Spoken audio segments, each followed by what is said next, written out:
En 1991, un grupo de artistas e intelectuales en Cuba le mandó una carta al gobierno de Castro llamada la Carta de los 10.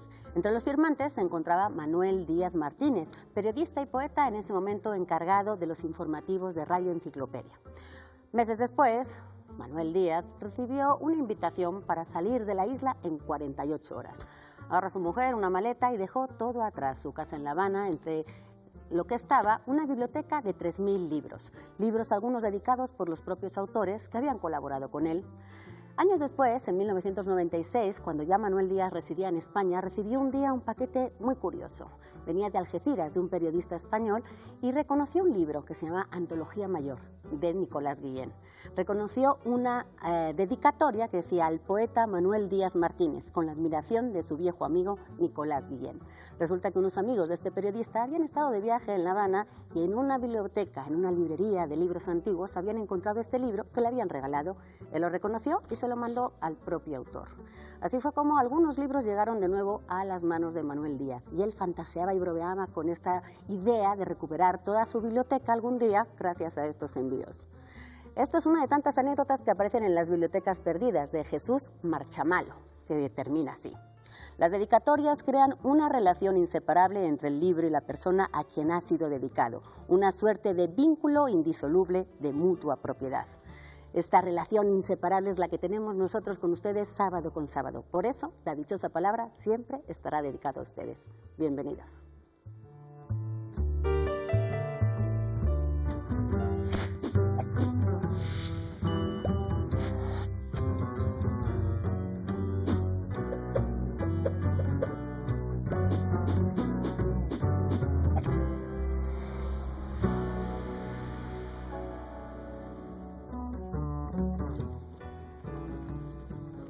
En diciembre de 1894, Rubén Darío escribió en el Tigre Hotel de Buenos Aires, así se llamaba ese hotel, Tigre Hotel, un poema que lleva por título Divagación. Algo sabemos de eso en este programa. Y se trata en efecto de una divagación acerca de amores posibles o de un amor posible en Grecia, en Francia, en Alemania, en Italia, en España. Voy a leer algunas estrofas en las que se habla de países un poco más exóticos. Ámame en chino, en el sonoro chino del I Taipei. Yo igualaré a los sabios poetas que interpretan el destino. Madrigalizaré junto a tus labios. Del verbo madrigalizar, que increíblemente aparece en el diccionario, si no, vayan y búsquelo. Es decir, hacer madrigales, por extensión, escribir poemas de amor. Ámame, japonesa, japonesa antigua, que no sepa de naciones occidentales, tal una princesa con las pupilas llenas de visiones. Y este otro, a propósito del país invitado de la FIL. O con amor hindú que alza sus llamas en la visión suprema de los mitos y hace temblar en misteriosas bramas la iniciación de los sagrados ritos. Ámame así, fatal, cosmopolita, universal, inmensa, única, sola y todas, misteriosa y erudita. Ámame, mar y nube, espuma y ola. Y eso es lo que decimos todos nosotros. Hola, buenas noches, soy Pablo Boullosa. Hola, hola. William Morris, a fines del siglo XIX, solía insistir algo que hoy muchos teóricos del arte repiten, que la revolución industrial afeó al mundo. Pero lo más grave es que a veces nos desconectó de la importancia de la belleza. El gran Luis Ríos solía decir, como muchos de ustedes recordarán, que no se puede vivir como si la belleza no existiera. Yo voy a citar una anécdota de Buda y de Ananda de hace 2500 años. Ananda, el discípulo estimado de Buda, saludó una vez a su maestro y le dijo: Maestro, he aprendido que la mitad de la vida, oh maestro, es amistad con la belleza, asociación con la belleza, comunión con la belleza. No digas eso, Ananda, no digas eso. respondió el maestro. No es la mitad de la vida, es toda la vida. Soy Germán Ortega Chávez, ¿cómo les va? Muy buenas noches. Bueno, uno de nuestros mejores escritores es Fernando Fernández, por si no lo sabían, y en una entrevista dijo esto: de hecho, leer no es sino observar atentamente las palabras como detalles que se acumulan hasta dibujar la figura completa que también observamos. La realidad, como la buena poesía, está repleta de detalles que hacen que valga la pena vivir en ella. Yo soy Eduardo Casar, bienvenidos. Qué detalle que están viendo la dichosa palabra.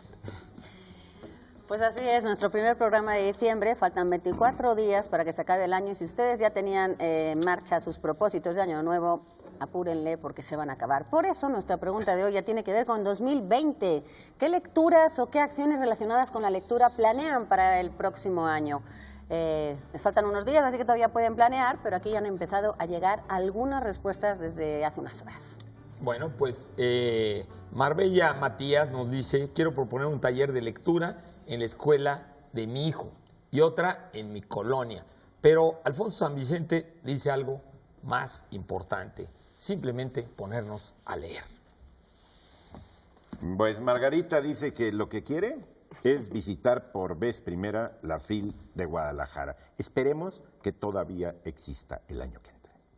Te queda un día todavía para la de este año, porque mañana todavía va a haber uno. Pero si no, la del año que viene estará dedicada además a uno de los Emiratos Árabes Unidos. Sí. Exactamente. Y además, sin duda, va a ocurrir. No Va a ocurrir porque ya está. Pero es que ya ves que hay gente muy pesimista. Bueno. Rocío Hernández quiere hacer una convocatoria en su escuela para ponerle el nombre de un escritor a la biblioteca de su escuela, justamente. Y Manuel Vidaurri quiere leer El poder corrompe de Gabriel Said. Ojalá que lea más en el año, pero está muy bien empezar con eso.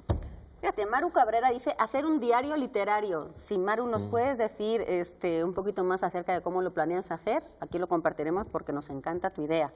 Y Beto C. va mucho más allá, dice publicar una novela. No sé si la tengas ya en marcha o la tengas en mente o ya esté a puntito de terminar, pero te deseamos toda la suerte del mundo. Y para aquellos que quieran publicar, les recordamos que es muy buena idea mandarlo a concursos, porque luego de repente las editoriales están muy saturadas de títulos o es más difícil publicar. Los concursos suelen dar también esa posibilidad, así que ahí está, el regalo de Navidad. Nosotros aquí hemos recibido un montón de preguntas durante pues, todos estos meses, pero fíjense nada más, aquí dice por ejemplo Ernesto Zapata, qué bonita manera de empezar el día de hoy, recomienden o recomendemos una buena historia de la ciencia. Bueno, Chan. Hay muy buenas historias de la ciencia. Sí. Yo recomiendo una de David Woodward, un periodista británico, que se llama La invención de la ciencia. Está en español y habla, digamos, de la revolución científica para acá, ¿no? De la importancia que tuvo, por ejemplo, el descubrimiento de América para recordarle a la intelectualidad europea que había muchas cosas por descubrir, luego la supernova observada por Tycho Brahe, los telescopios, Galileo, ya en el siglo XVII, principios del XVIII, pues toda la ciencia de Newton, etcétera.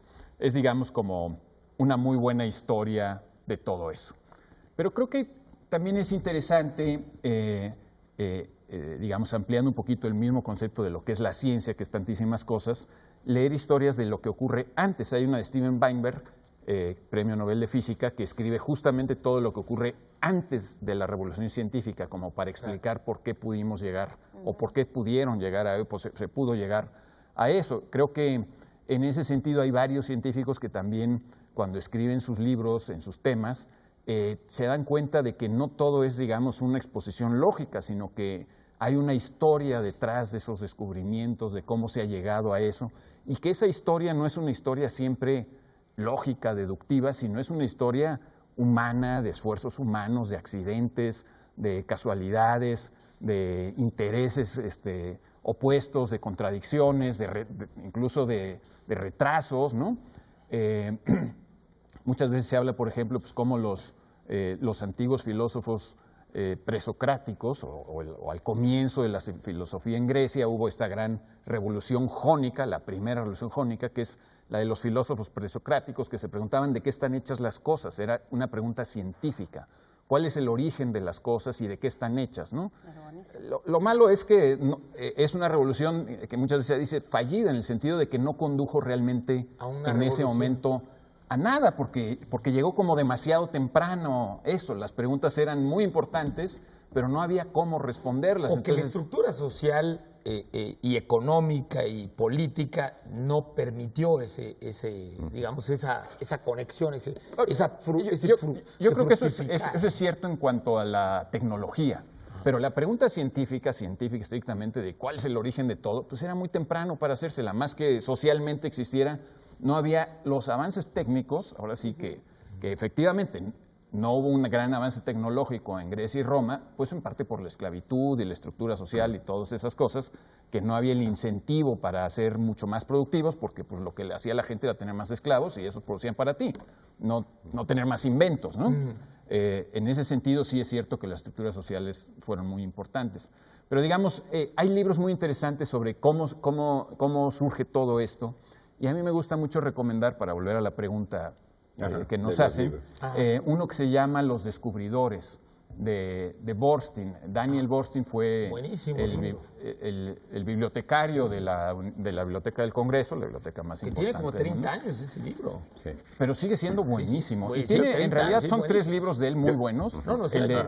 El de Los Descubridores, el de Los Creadores, creo que es una historia como del arte, a mí no me interesó tanto, y el de Seekers, Los Buscadores, no sé cómo lo tradujeron al español, que es una historia de la filosofía. Yo quisiera mencionar un libro, también porque con esto menciona un autor, es La ciencia en la historia de México, que publicó el Fondo de Cultura, es un libro de Elie de Gortari. Sí. Elie de Gortari, que tradujo La ciencia en la historia de John de Bernal, que es uno de los clasicotes, en 1963... el Fondo de Cultura publicó esto, y es una historia muy llena, yo diría, muy pletórica, que abarca, la sitúa en México, ¿sí?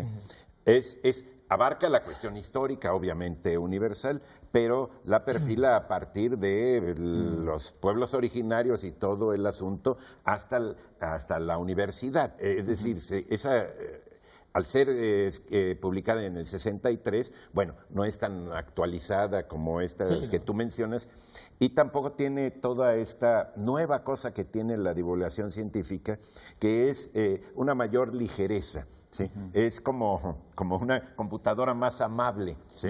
Y en cambio la de Elie Gortari es más densa, pero quien transita por esa densidad, quien no teme ahogarse en un pantano de ese tipo, saca una riqueza extraordinaria, ¿no? Y también para mencionar a este extraordinario filósofo. Sí, bueno, yo yendo incluso a un libro todavía más antiguo, incluso que el tuyo, pero también un libro fantástico, que creo que debe ser como de los 70s, el libro Introducción a la Ciencia de Isaac Asimov, que primero lo publicó Plaza Janés, que es un libro así, y luego lo publicó en una edición más grande, con mejor letra, y realmente es una historia de la ciencia por diferentes, digamos, ámbitos y campos, ¿no? La física, la matemática, etcétera. Y bueno, edición hasta en los puestos de periódicos, de muy interesante, ¿no? Exactamente, la reeditaron y Isaac Asimov, aunque escribía en inglés, pues, las traducciones son fantásticas. Y bueno, yo recomendaría, yo tuve la fortuna de estar con el maestro Azuela en la Facultad de Filosofía y Letras, y él me dio Historia de la Ciencia, y él nos recomendó una versión en español buenísima de la gran colección, que era un montón de libros de Historia de la Ciencia en China, de Joseph Needham, un poco para cambiar el foco, ¿no? de Oriente, y que es una historia de la ciencia en China. Y se ha publicado en español en ediciones mucho más sintéticas, ¿no? Y es un libro fantástico. Hay un montón de títulos que tienen que ver con la historia de la ciencia, pero también con episodios de la ciencia, que además no hace falta ser científico o muy avezado, digamos, en la ciencia para poder entenderlos. Ahora mismo que hay tanta divulgación, tenemos desde Charles Darwin, que no es precisamente contemporáneo, pero están los de Stephen Hawking, están los de Carl Sagan, que me parece que son muy cercanos al público. Y aquí en México, sin ir más lejos, tenemos desde Gerardo Gerardo Herrera Corral, que hemos mencionado aquí y al que queremos mucho, al Pepe Gordon, que es nuestro, o Julieta Fierro, que también se ha dedicado a hacer más cercana la ciencia, para no verlo como algo que hay que estudiar y que hay que ser realmente muy durito, porque todos nos hacemos esas preguntas de cosas cotidianas que nos sorprenden alrededor y que queremos simplemente saber por qué surgieron, su funcionamiento y entender qué tienen que ver y afectar en la vida del día a día. Aunque sí hay que estudiar. Sí, hay que estudiar. No, totalmente, pero si uno no es, o sea, yo no soy científica, pero sí me interesa la ciencia y me gusta ver el cielo en las noches y entender qué es lo que estoy viendo, o poder identificar ciertas cosas, o cuando hablan de la lluvia de estrellas, pues saber qué es una lluvia de estrellas, y creo que para eso no hace falta irse a libros muy especializados, que sí, por supuesto, para gente que quiere saber más y saber realmente las cuestiones técnicas, pero estoy hablando de niños, jóvenes y gente que no estamos muy cercanos a la ciencia, me parece que son muy buenas ideas. Yo ahorita estoy leyendo, aunque no lo crean, la historia de la química de Asimov, precisamente. Asimov, sí. Porque tu nieta no, porque me tropecé con ella. Tenía una serie de literalmente libros. Literalmente me tropecé con ella, y ya que estaba yo tirado ahí, la comencé a leer, y es magnífico, porque además se te abren nuevos mundos en pequeñas cosas. ¿Sí? Ya dejas de poner... Algún día debemos hablar de Asimov. Porque realmente fue una máquina de hacer libros. Yo no sé cómo realmente pudo haber escrito, pero escribió cientos de libros. Yo creo, fíjate ahorita que era un equipo de escritores. Yo casi estoy seguro que debe haber tenido un equipo, porque tiene un libro ahorita que lo menciona, tiene un montonal una en historia Alianza. Universal. Claro, en Alianza. De volúmenes, muchísimos en volúmenes. Alianza, que se han publicado casi la mayor parte de sus libros, en Alianza tiene toda una colección de ensayos sobre la ciencia de muy diferentes tipos, de los dinosaurios y de biología y de etología. Pero lo que tú mencionas, tiene un libro sobre Shakespeare, en que anota las obras de Shakespeare. Pero tiene otro sobre la Biblia. No tenía un equipo. Otro sobre la Biblia, en que comenta sobre la Biblia. Posiblemente y va comentando la Biblia y ubicando históricamente la Biblia, que está publicado también en español, ese de la Biblia. Son 2 volúmenes. Y además, él murió antes de la invención del Internet, pero predijo el Internet con una claridad. Hay un video en YouTube, circula mucho, de cómo explica cómo va a ser en el futuro. Vas a tener una computadora en tu casa y vas a poder tener acceso a la información en todos lados, comunicarte en tiempo real. Es increíble. Y además, una cosa muy buena que tiene Asimov es que se parece mucho a Cricri. Sí, porque, ¿verdad? Eso no tiene por qué ser bueno es muy ameno. Pero lo malo es que si se parece mucho a Cricri, también se parece a López Portillo. Y eso ya no está tan bonito. Más bien ellos se parecen a Asimov, porque el primero fue él. Me gustaría saber qué podría decir ahora Asimov de lo que va a ocurrir después de todo este tiempo tecnológico y lo que viene por delante. Lo que viene por delante aquí en este programa es decirles una definición bajo la que se esconde una dichosa palabra para llevarse los libros de hoy. Alimento para bestias, comidita que sirve para atraer animales al anzuelo, el cepo o cualquier otra trampa. Pequeña cantidad de explosivo que se ponía en las viejas armas de fuego para producir la explosión de la carga. Y también se le dice así a algo agradable que se usa para atraer la atención de otras personas y para inducirlas a hacer algo. Esa gran definición en realidad esconde una pequeña palabra que es la que buscamos el día de hoy para llevarse, entre otros libros. Bueno, pues a propósito de lo que estábamos platicando, este libro de Lewis Dartnell que se llama Orígenes y que explica cómo la geología, o más bien los cambios geológicos, los cambios de la Tierra, físicos de la Tierra, han provocado muchísimos cambios culturales que no sospechamos que tienen que ver con esos cambios, y es a su vez una historia también de la Tierra y de la geología. Cómo la historia de la Tierra determina la historia de la humanidad es una cortesía de Penguin Random House, publicado por Debate, y también tenemos una suscripción a la revista, una suscripción anual a la revista Este País, que en su más reciente número trae, entre otras muchas cosas, una entrevista con el secretario de Hacienda Arturo Herrera, hecha por el gran Guillermo Osorno, y muchos poemas de Mercedes Luna Fuente, León Plasencia Añol, María Collins y otros grandes escritores. Este País. Y para ustedes esta siempre estupenda revista Artes de México, que en su número de este mes es el arte tradicional del nacimiento, que me recuerda mucho a mi querida compañera Roxana, que ahorita vengo de su casa de una comida de mis queridos compañeros del Colegio de Madrid, que tiene una colección verdaderamente de más de 300 nacimientos para ustedes. Muy bien, no es la revista de este mes, pero sí corresponde Bueno, exactamente corresponde a la época. al ambiente. Y queda muy bien, Es anacrónica. queda muy bien, Sí, queda sí, muy sí, bien. sí, sí. Y tenemos la novela, la segunda novela de Juan Carlos Aldir, Donde empieza la noche, publicada por Planeta. Su primer novela también la regalamos aquí en La Dichosa Palabra. Yo la recomiendo mucho.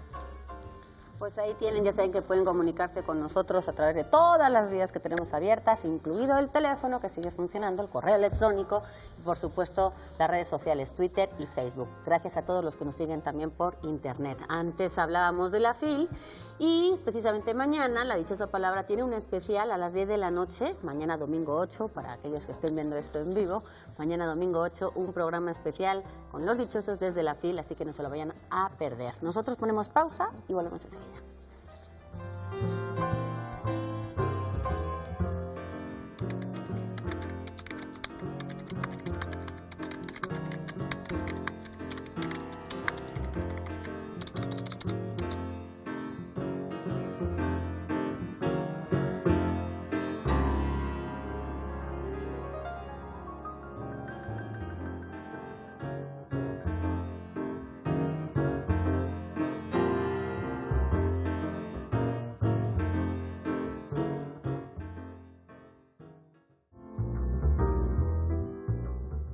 ¿Qué estoy leyendo?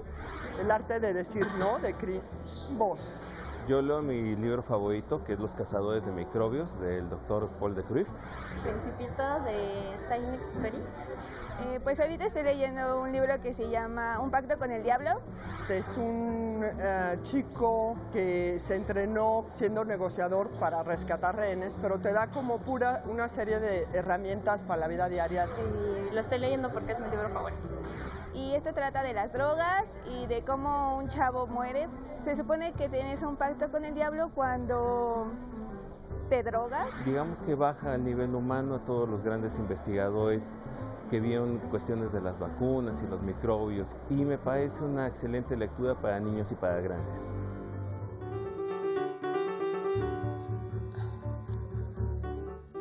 Pues qué padre que están leyendo buenos libros. Continuamos aquí con sus preguntas. Antes quiero repetir el nombre del autor que cité, David Wootton, La invención de la ciencia, publicado en español por Editorial Crítica. Bueno, a ver, Eiffel, o Eiffel, sí, como Gustav ¿Como el de la Eiffel, o torre? muy parecido, si no, Smay, o Smee, tampoco sé cómo se pronuncia, nos pregunta por qué le pusieron el nombre de orca a este cetáceo. Al animal. Al animal. ¿Por qué le buenísimo, pusieron porque orca al animal? La mayoría de la gente los llama ballenas asesinas y en realidad son mamíferos, son cetáceos, son mamíferos, es decir, tienen una reproducción como los mamíferos, tienen orificios arriba de la cabeza para poder respirar, que se llama espiráculo, se llama ese orificio, que en realidad como las orcas viven en aguas muy frías, esta condensación que se hace cuando expulsan el aire es lo que parece que están como iceberg, ¿no? No, más bien como geysers que piden agua. Y en realidad son delfines. Es un tipo de delfín, es un género de delfín, Grandote. el más grande que hay. Y se le llama ballena asesina porque realmente son unos animales que nada más son atacados por el hombre. Es decir, se comen todo lo que hay en el mar. Se comen tiburones, se comen tortugas, pulpos, todo lo que, las focas, por ejemplo, que por eso digamos que el ser humano les tiene como mucha aversión porque se comen todos los animalitos que a priori nos gustan, los pingüinos, ¿no? Hay imágenes de orcas que van a las plataformas de hielo y suben y se los comen, bueno, es bastante horrible.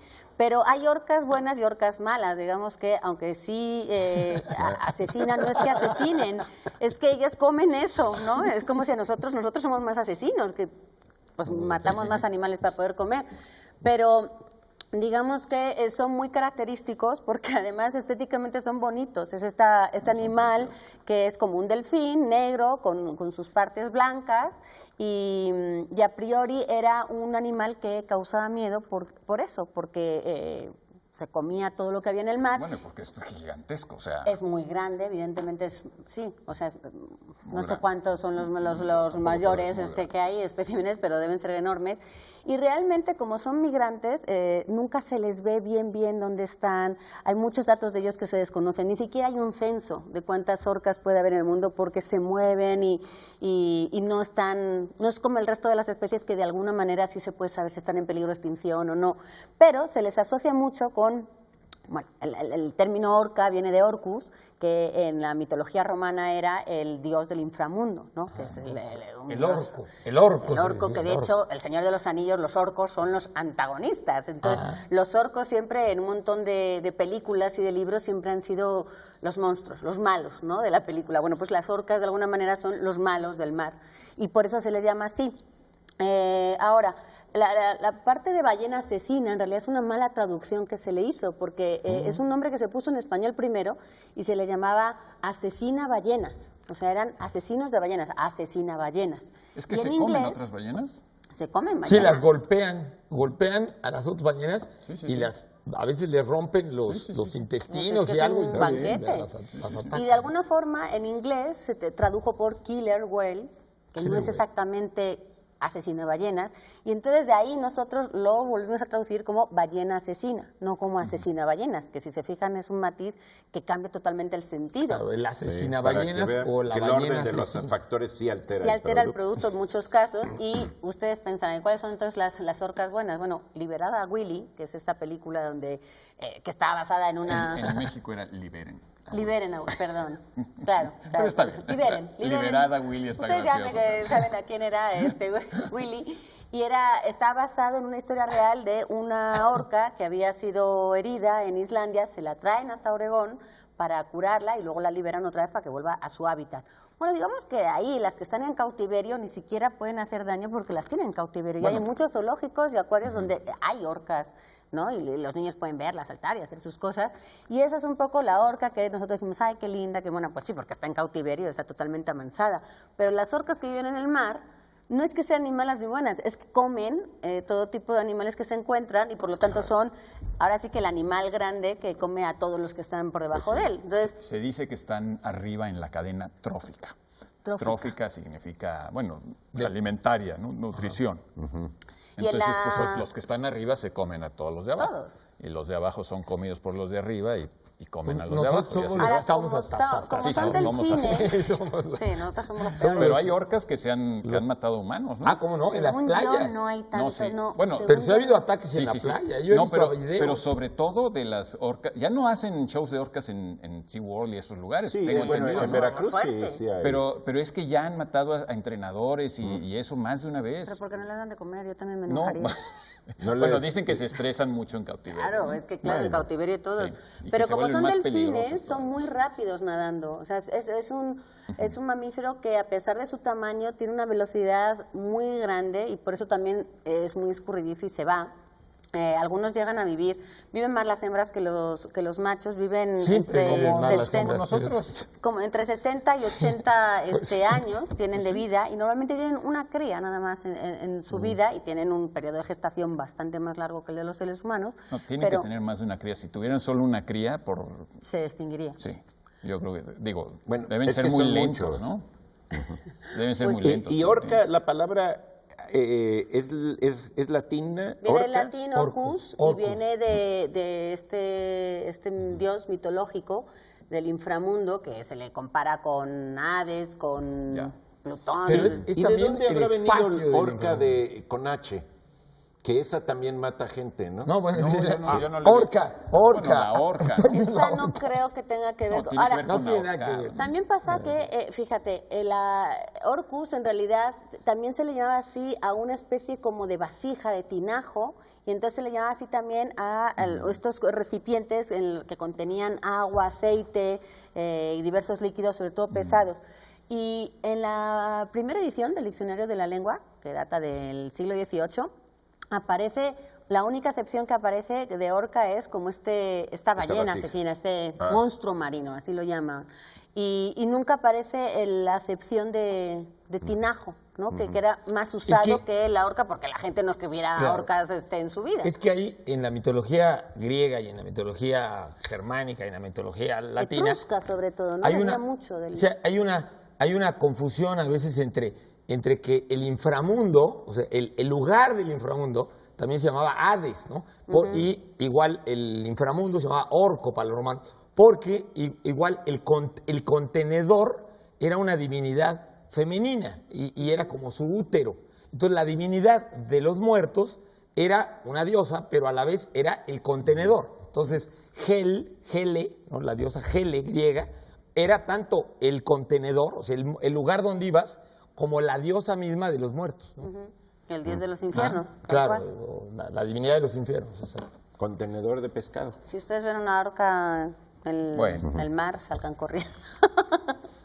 Si les parece, vamos a nuestra dichosa palabra. Nosotros les proponemos esta definición. Las primeras personas que sepan a qué libros corresponden tendrán prioridad para llevarse los ejemplares que mostraremos a continuación. Alimento para bestias. Algo agradable que se usa para atraer la atención de otras personas y para inducirlas a hacer algo.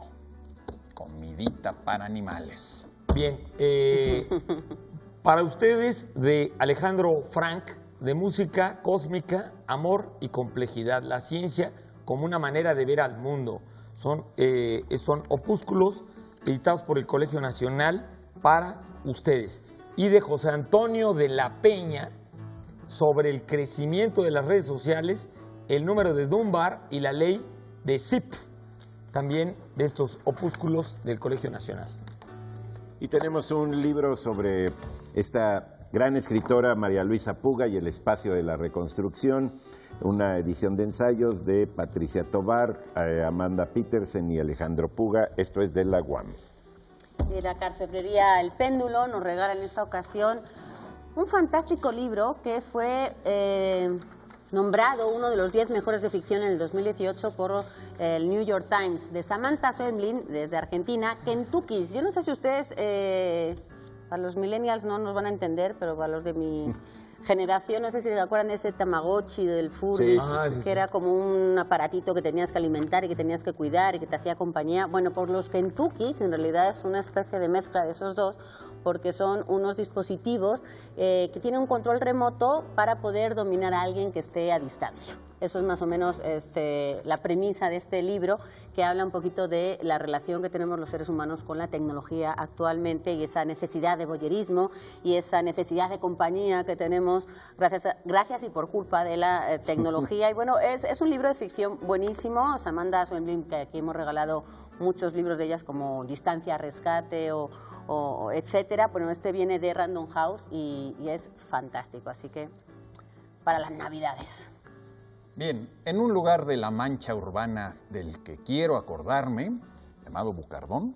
Ah, qué bonito lugar. Creo que tenemos un enlace con el Bucardón. Dígame, la producción, Sí, si ahí estamos viene. en lo correcto. Ahí viene. Vamos a... Sí. Ahí está. Sí, Sí, sí, muy bien, vamos a enlazarnos con Cristina Peña, Alejandro Nava, Eduardo Sarabia, Alejandro Arteaga, a su ciclo de, bueno, a esta conversación sobre la escritura, charlatanes e impostores. ¿Nos oyen?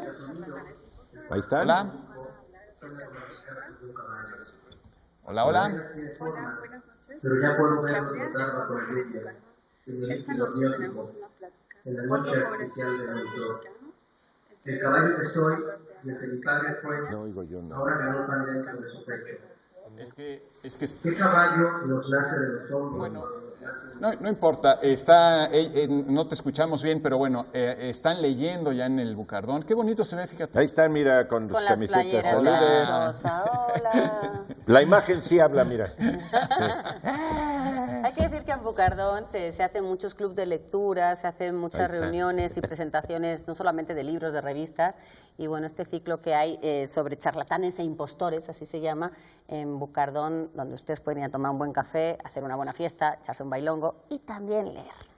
Ni más ni menos. Tiene un programa para todo diciembre, ¿no? Sí, pueden ustedes consultar en las redes sociales todos los eventos que hay, porque hay desde música brasileña hasta este tipo de charlas y de autores y de intercambio de opiniones literarias, que está bonito. En Donato Guerra, uno ahí en la Juárez, échense una vuelta, está bien bonito. Bueno, vamos a hacer una pausa y volvemos aquí a la dichosa palabra.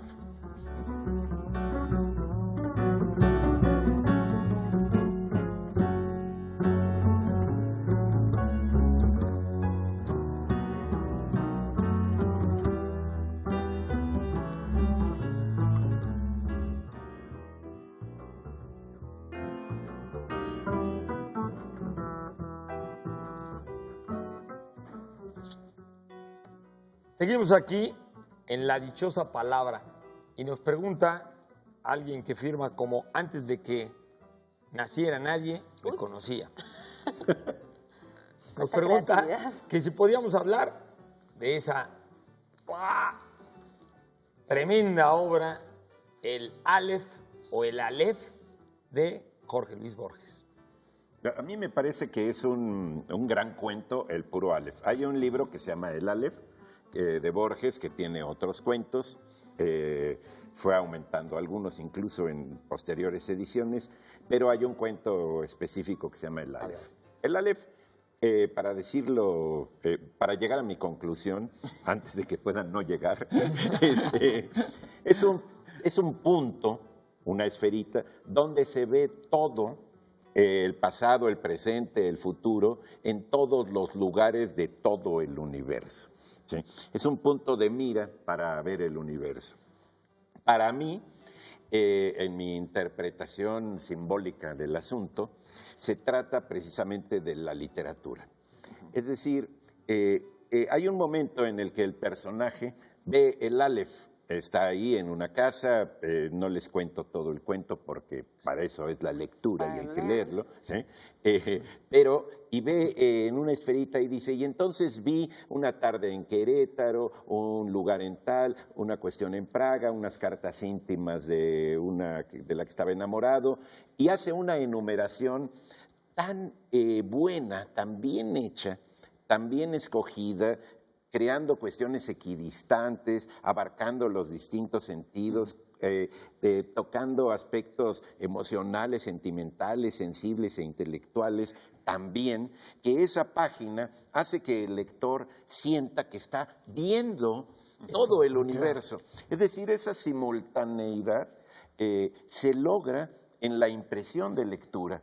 Realmente esa es mi interpretación. Puede haber interpretaciones, digamos, ya del contenido, que qué significa el Aleph y que si la letra primera y lo sagrado, pero en realidad para mí es una metáfora de la literatura. Y eso se me hace extraordinario de ese cuento.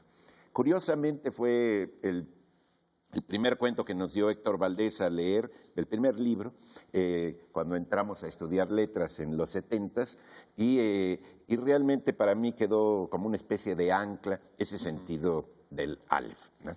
Es también, ya entrando en las interpretaciones personales. Como sí, bueno, yo partí de una personalísima. Sí, porque es una interpretación muy personal, ¿no?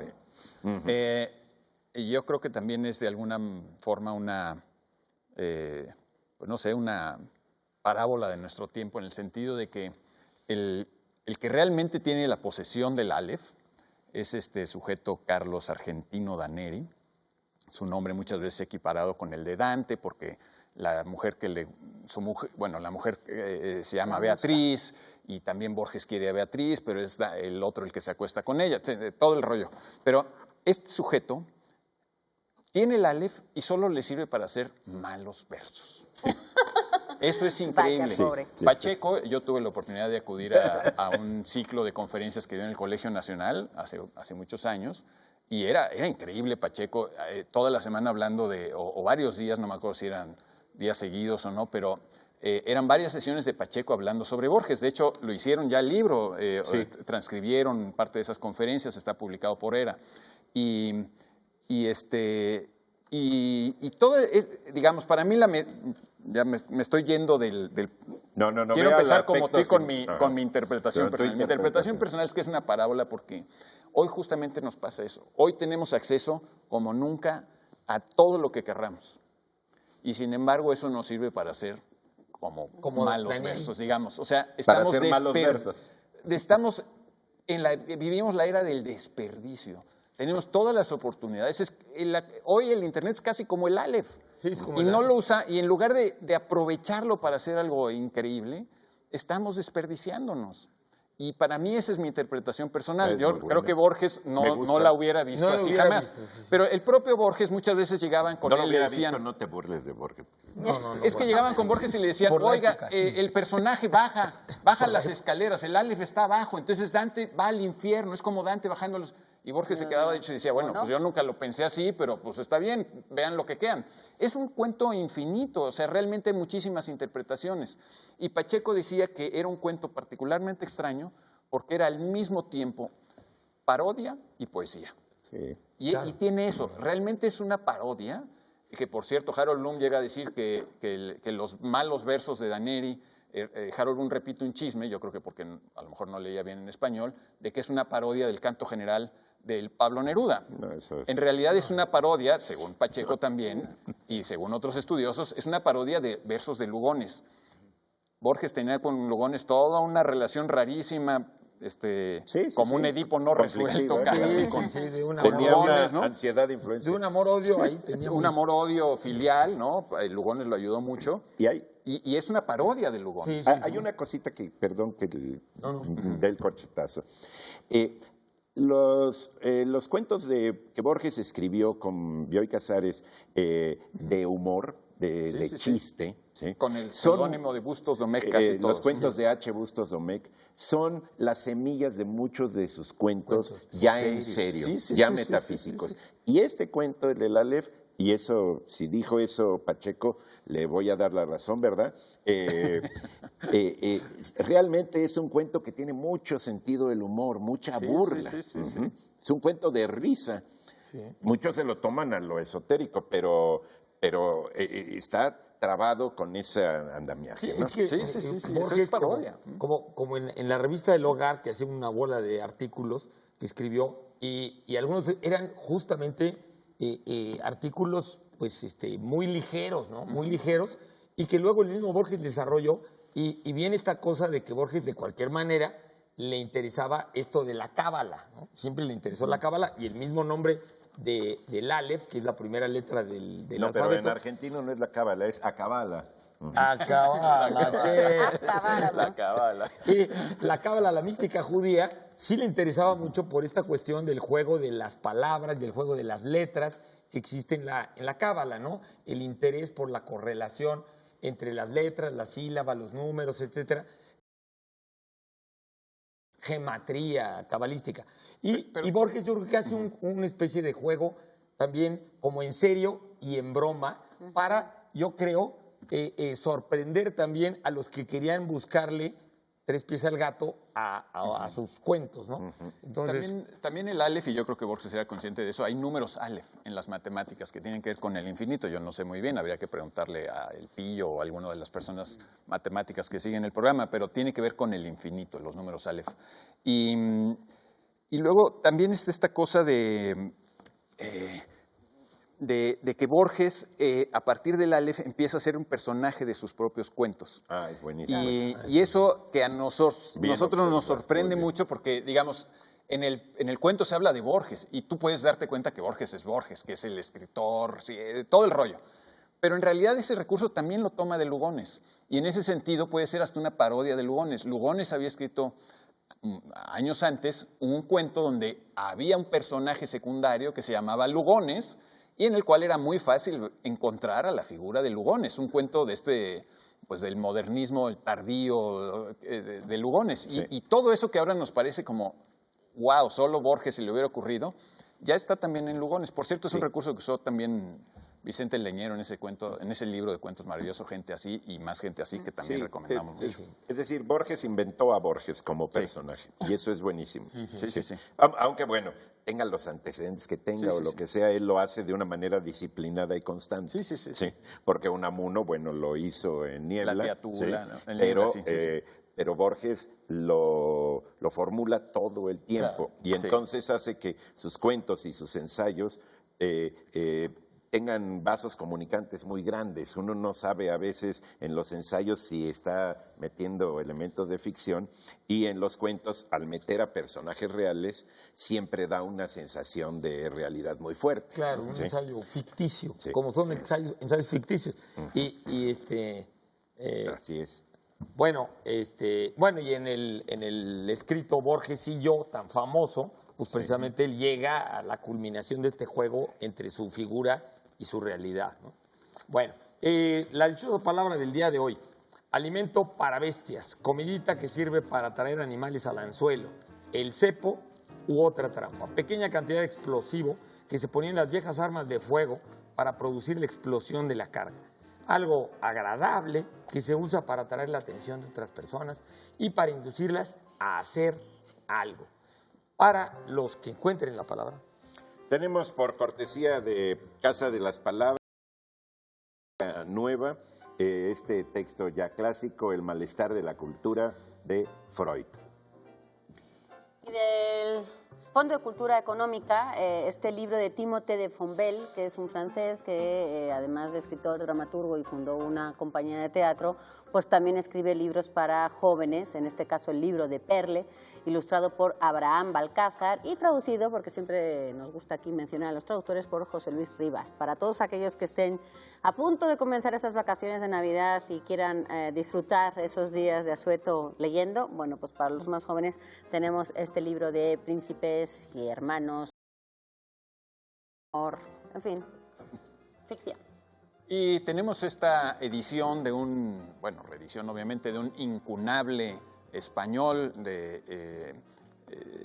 que lleva por título, anónimo, que lleva por título Flos Sanctorum, con sus etimologías, lo pronuncio con H, lo maravilloso hagiográfico, es una especie de santoral muy interesante, editado por Marcos Cortés Guadarrama y publicado por la Universidad Veracruzana. Y también tenemos de la propia Universidad Veracruzana La ciudad crítica, de imágenes de América Latina en su teoría, crítica e historiografía literarias, de Pedro Ángel Palou, no solamente un gran ensayista, sino un narrador también de excelencia. Muy bien, pues nos vamos ahora mismo a otro corte.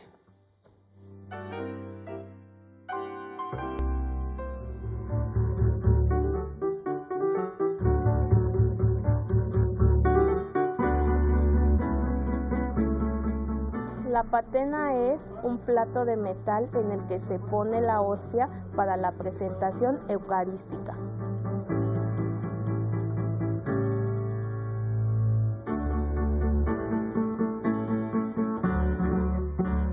Mi nombre es Nayeli Herrera, estamos en la Guadalupana Catedral, en Guatemala, número 22.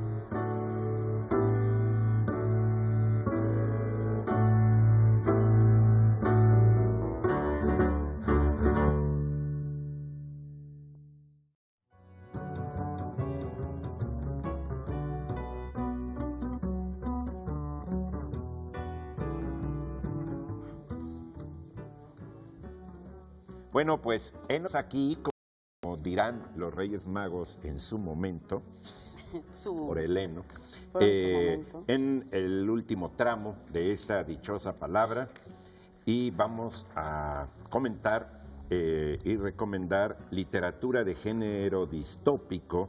Nos lo pide alguien que se firma distópicamente como Tinta Negra. Género Hablando distópico. de futuros Distópico. halagadores. Bueno, la palabra distopía, ¿no?, es una palabra que fue utilizada por primera vez por John Stuart Mill, si no recuerdo mal, en los 60s, en el siglo XIX, en un discurso al Parlamento, y por supuesto, pues es una palabra que necesariamente está conectada con el término utopía de Tomás Moro, este gran libro importantísimo del Renacimiento de 1517, 1514 por ahí, y pues que Moro inventa el término utopía de ou, que es bueno, ou, ¿no?, y topos, lugar. Entonces John Stuart Mill dice distopía por la partícula dis, que es como dispepsia, que quiere decir dificultad al digerir, disfagia, que no puedes hablar, o dislexia, que no puedes pronunciar bien, ¿no? Entonces es dificultad, ¿no? O sea, el lugar de la dificultad, ¿no? El lugar dificultoso, ¿no? Curiosamente, en el siglo XIX, muchos después le dijeron a Bentham que el término ya existía, pero que no se llamaba distopía, y que era cacotopía, ¿no? Cacotopía, que por cierto es una palabra que se usó mucho en la ciencia ficción para calificar a estas sociedades indeseables, ¿no? Porque la utopía pues sería la sociedad deseable, la sociedad ideal, ¿no? Y la cacotopía es la sociedad pues indeseable, que por supuesto la palabra cacos, ¿no? Pues viene de caca, griego, pues que quiere decir excremento, ¿no? Literalmente, y es el griego, ¿no? Entonces, ya decía Émile Cioran que quién sabe por qué. ¿Qué, Laura? No, que se puso nerviosa así, Germán, como de, bueno, ya saben lo que es eso. Pues bueno, pero eso es griego. Sí, es griego, estamos ¿No hablando había del un griego. futbolista que también era cacá? Sí, ¿no? cacá, o Sí, sea, pero pues bueno. estamos hablando de fútbol y y de... jugaba con el ano. Perdón, pero había un jugador que se llamaba así. ¿Ah, sí? Sí. Ah, bueno, pues a ver, No, para pues que ya vean. sí. No me Estamos miren con hablando esa cara nada más de distópica. referencias. Bueno, Decía Émile Cioran que como siendo el mundo lo que es, hay alguien que se le ocurre en pensar otro. O sea, otro peor. Todavía Parece peor. requiere imaginación. No te Entonces, basta con lo que ya hay. Bueno, la palabra utopía, por supuesto, ha tenido muchos usos. De hecho, Lenin, Mao, llegaron a calificar sus experimentos sociales como utopías concretas, ¿no? Aunque la palabra utopía en términos generales la utilizamos para decir que es como un sueño guajiro, ¿no? O sea, eso es una utopía, o sea, algo que nunca se va a poder realizar. Y realmente la palabra distopía pues ha sido para calificar que muchas supuestas utopías realmente son pesadillas. O sea, que si tratáramos ¿Cuál sería de imaginarlas... el más... La República de Platón. Un ejemplo. Bueno, exactamente lo que dice Pablo. La República de Platón supuestamente es una utopía. Pero también es una distopía, Si si lo lees con quisiéramos cuidado. imaginarla Sí, sí, y sí. Hay realizarla muchas utopías en que distópicas. corren a los poetas y todo el está bien. orden para troquelar y uniformizar a la población y dividirla, pues nos damos cuenta que es una sociedad indeseable. Lo mismo sucede con la famosísima que quieren que recomendemos, pues por supuesto que todos deberían haber leído en la preparatoria El Mundo Feliz de Aldous Huxley. Ese sería de como el 1939, clásico. que es una distopía, porque aparentemente se llama Mundo Feliz, pero cuando la lees te das cuenta que es una sociedad de pesadillas. Que En realidad se llama puede ser Brave New ahí. World. Exactamente. Y que es una frase de Shakespeare, porque Exacto. la presencia de Shakespeare está muy presente en la novela. De hecho, el salvaje, que es como el normal, bueno, hoy veríamos el normal, pues pudo leer a Shakespeare, ¿no? Que está totalmente, pues no prohibido, sino olvidado completamente en esa sociedad distópica que es un mundo Y feliz. muchas de esas sociedades utópicas o distópicas, según sean interpretadas, hoy están reflejadas en series de televisión que todo el mundo ve muy Tremendo, modernas sí. y, bueno, de ver y dices, oye, nadie... No tan Son puras distopías, futuras, sí, sí, son sí. puras distopías de cómo la... algo Sí, sí, sí. insoportable. Incluso en las series y juegos, como tú dices, un poco toda creación distópica más bien se centra en algún aspecto, en prolongar hacia el futuro un aspecto, digamos, que el escritor quiere advertirnos que si esto sigue, si este tipo de fenómenos Ya sigue, sea el cambio climático exacto, o el desarrollo tecnológico. Incluso Bertrand Russell O la escribió una invasión, distopía, ¿no? Que se llama Icarus. Bueno, pero o Dédalus. 1984, que en su momento debió ser distópico, claro, ahora claro, mismo ya es una realidad. Claro, No es que tan... rebasada. Sí. Creo que 1984 de más Orwell. nos acercamos a un mundo feliz que a 1984. 84, creo yo. que Hay es- mucha gente que piensa eso, que un mundo feliz realmente es lo que estamos viviendo hoy, que el mundo de la satisfacción inmediata, de que lo único que importa es el presente, desconectado del pasado. Es más parecido nuestro mundo hoy a un mundo feliz. Tenemos el SOMA, ¿no? Claro, y los controles estos tecnológicos. Ahora, algo curioso de las distopías es que los estudiosos de ciencia ficción dicen que las primeras distopías, Thomas Barrington en el siglo XVIII, escribió una distopía realmente, pero hablando de que el apocalipsis, porque es una distopía porque está hablando para adelante, que viene que por la corrupción del mundo, de la Europa que estaba abandonando la religión, iba a llegar Satanás, iba a llegar el demonio, etcétera. Y también esto es chistoso que se repite, porque Robert Hugh Benson, en 1905, 1907, empezando el siglo XX, justamente escribe un libro que se llama Señor del Mundo, y habla también de que el mundo del preludio a la Primera Guerra Mundial es un mundo terrible y que los valores se han perdido, que se han perdido los valores religiosos y que nos acercamos al apocalipsis, al fin del mundo que va a ser el anticristo, ¿no? Que es, por ejemplo, en la novela apocalíptica. Claro. Y hay unas que son magníficas. Sí. Hay una de Héctor Toledano que se llama Las Puertas del Reino, mexicana, buenísima. Todo está inundado, van en unas unas canoas a Bellas Artes, ¿sí? Y entran directo al piso de arriba, ¿no? Y hay una de Margaret Atwood que yo recomiendo muchísimo, que se llama Oryx y Crake. Sí. El cuento de la criada también podría ser una distopía. El cuento de la criada horrible. Podría ser una distopía, claro. Horrible, sí. Pero que tampoco dista mucho de una realidad no tan lejana. Adolfo Bioy Casares, de quien hablabas hace un rato, decía: cuando urdas utopía, recuerda que los sueños de unos son las pesadillas de otros. Y de México, un poco más llegado a lo político, de Lorenzo Mayer está la distopía mexicana, que bueno, esa va un poco más encaminada a una cuestión más política, pero que también escribió un poco con esa idea de si esto va para un lado o para otro, puede pasar. Entonces aquí también tenemos distopías. ¿Ya voy a la dichosa? Sí, ya vas a la dichosa. Alimento para bestias, comidita que sirve para atraer animales al anzuelo, el cepo u otra trampa. Pequeña cantidad de explosivo que se ponía en las viejas armas de fuego para producir la explosión de la carga. Algo agradable que se usa para atraer la atención de otras personas y para inducirlas a hacer algo. Y la palabra es cebo. No confundir con se me cebó. ¿Sí?